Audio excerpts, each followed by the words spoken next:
코로나19 신규 확진자가 사흘째 400명대 나오고 있습니다. 방역당국은 현재 확산세가 계속되면 1, 2주 후에는 최대 1,000명까지 환자 발생이 늘어날 수 있다고 경고하고 있는데요.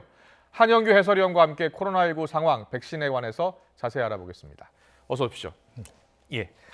신규 확진자가 사흘째 400명대를 유지하고 있습니다. 지난주 500명대보다는 확실히 줄어드는 추세인데요. 어떻게 보고 있습니까? 곧 300명대로 떨어지겠습니까? 사흘 연속 지금 400명대를 보이고 있긴 하지만 주말이나 휴일에는 검사 건수가 줄어들고 네. 확진자가 적게 나타나는 그런 경향이 있기 때문에 이게 주초까지는 이어집니다. 그래서 네. 아직까지는 그 영향이 크다고 봐야 되고요. 예. 그래서 아직 진정된다거나 조금 줄어든다든가 그렇게 예측하기가 어렵습니다. 예. 수도권의 사회적 거리두기 1.5단계가 적용된 게 지금 한 13일 정도 지났고요. 예. 2단계로 격상된 지는 한 일주일 정도 됐습니다. 예. 그래서 어느 정도 효과가 나타나는 측면도 있긴 하지만 정확히 효과가 어느 정도인지는 좀 더 지켜봐야 되고 아직 평가하기는 좀 이르다. 그래서 아직 엄중한 상황이고 확산세가 지속되고 있는데 주 후반에 갈수록 어떻게 될지 이걸 좀 지켜봐야 될 것 같습니다. 자, 입체 그래픽 통해서 잠시 설명을 하고 이어나가겠습니다. 최근 신규 확진자 추이 보고 계십니다. 확실히 500명대에서 400명대로 떨어진 모습이지만 급격히 주는 모습은 아직 보이지 않고 있습니다. 네, 지역별로 보겠습니다. 네, 전국 상황인데요. 여전히 서울, 수도권을 중심으로 발생을 하고 있죠. 지역별로 곳곳에서 지금 지역 감염 사례는 계속 이어지고 있습니다. 그런데 오늘 방역 당국이 무서운 경고를 했습니다. 지금과 같은 확산세가 계속되면 1, 2주 뒤에 최대 1,000명까지 나올 수 있다. 어떤 내용입니까?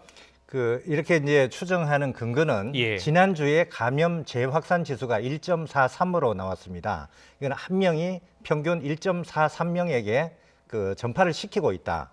그래서 유행이 갈수록 계속 커지고 그렇게 되면 한 일주일 내지 2주 정도 지나면 700명 정도 또는 최대 1,000명까지 이렇게 확진자가 늘어날 수 있다. 그렇게 이제 예측을 한 거고요. 이 감염 재생산 지수라는 게 영향을 미치는 게 세 가지 중요한 요소가 있습니다. 위험에 노출됐을 때 어느 정도 감염되는가 하는 감염률, 그리고 접촉을 어느 정도 하느냐, 그리고 노출되는 시간이 어느 정도냐, 이제 이런 게 굉장히 중요한데요. 마스크 착용이나 손 씻기를 하면 위험에 노출돼도 감염률을 낮출 수가 있습니다. 그리고 사회적 거리두기를 통해서 접촉을 줄이면 그만큼 감염 위험이, 감염 확률이 그렇게 낮아지게 됩니다. 그다음에 접촉하는 노출 시간이 줄어들어도 감염 재생산 지수가 줄어들고 이런 세 가지 요인이 서로 같이 합쳐져서 영향을 주는데 현재는 지금 1.43 굉장히 높은 수준입니다. 1 이하로 내려가야 이게 이제 억제된다 이렇게 할 수 있는데 지금 그보다 훨씬 높기 때문에 아직도 진정 국면으로 가기에는 아직 어려운 상황이다. 그렇게 봐야 될 것 같습니다. 알겠습니다. 그런데 최근 유행의 특징이요. 50대 이하의 젊은 층의 확진율이 높다는 겁니다. 그렇게 되면 그만큼 확산의 위험도 높아진다고 봐야 되겠죠? 네, 그렇습니다. 지금이 3차 유행이고 그동안의 경과를 쭉 살펴보면 1차 유행 때는 2, 3월이고 대구 경북 중심이었는데 그때는 젊은 층 확진자가 많았습니다. 그리고 2차 유행이 8월 수도권 중심이었는데 그때는 60세 이상 고령자 확진자가 많았습니다. 지금은 이제 3차 유행이 진행이 되고 있는데 현재는 50세 이하 젊은 층이 굉장히 많은 편이고 약 75%를 차지합니다. 이 젊은 층이 많다는 것은 위중증 환자는 적게 발생하기 때문에 의료 대응 측면에서는 유리하지만 근데 젊은 층은 보통 무증상이고 또 경증이고 또 활동량은 굉장히 많기 때문에 광범위하게 확산될 위험은 더 커져 있다 이렇게 봐야 될 것 같습니다. 알겠습니다. 확진자가 매일 400~500명씩 나오니까요. 이 중환자 병실이 많이 부족하다고 얘기 들었습니다. 지금 전체적인 상황은 어떻습니까?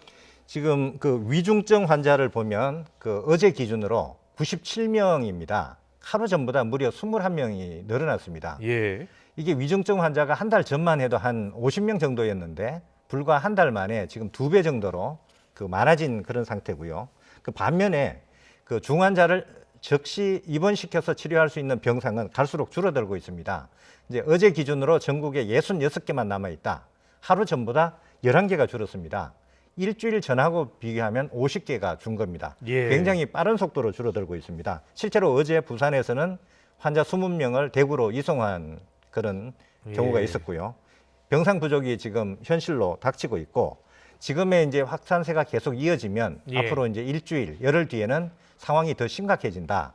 그래서 이제 상당히 비상한 각오로 병상 확보 대책을 마련하고 추진을 해야 될 것 같습니다. 네. 그리고 수능이 이제 이틀 앞으로 다가왔는데요. 수험생이 주의해야 할 사항 좀 알려주시죠. 이제 올해 수능은 그 수능 시험을 치르면서 동시에 방역 관리를 해야 됩니다. 그러니까 예년과는 굉장히 상황이 굉장히 다른데요. 예. 내일은 예비 소집일이어서 그 수험표를 받고 시험장 위치를 확인하는 날입니다. 그리고 이제 모레가 수능일인데 그 수능 시험장에 들어가기 전에 발열 체크 그리고 정상을 확인하게 됩니다. 그러니까 미리 좀 여유 있게 도착을 해야 되고요.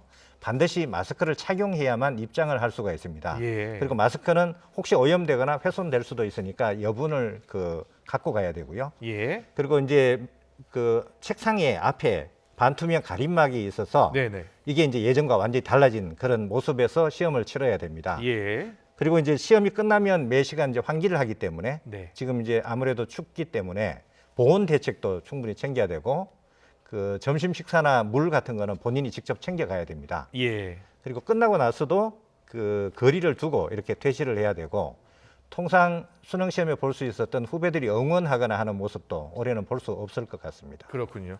마지막으로요. 질문 하나만 더 하겠습니다. 그 화이자예요. 모더나도 이제 임상 3상 최종 결과를 발표하고 이제 긴급 사용 승인을 신청했습니다. 언제쯤 백신을 맞을 수 있는 겁니까? 지금 이제 긴급 사용 승인을 한 상태고요. 이제 그 승인을 받으려면 FDA하고 독립적인 전문가 위원회가 열려야 되는데 예. 17일 열린다고 그렇게 예정이 되어 있습니다. 예. 그래서 모든 게 순조롭게 진행되면 먼저 신청한 화이자 같은 경우는 빠르면 11일 그리고 모더나 백신 같으면 크리스마스 전에는 아마 접종이 시작되지 않겠느냐 그렇게 전망이 됩니다. 네, 알겠습니다. 오늘 코로나19 상황은 여기까지 듣도록 하겠습니다. 한영규 해설위원과 함께했습니다. 잘 들었습니다.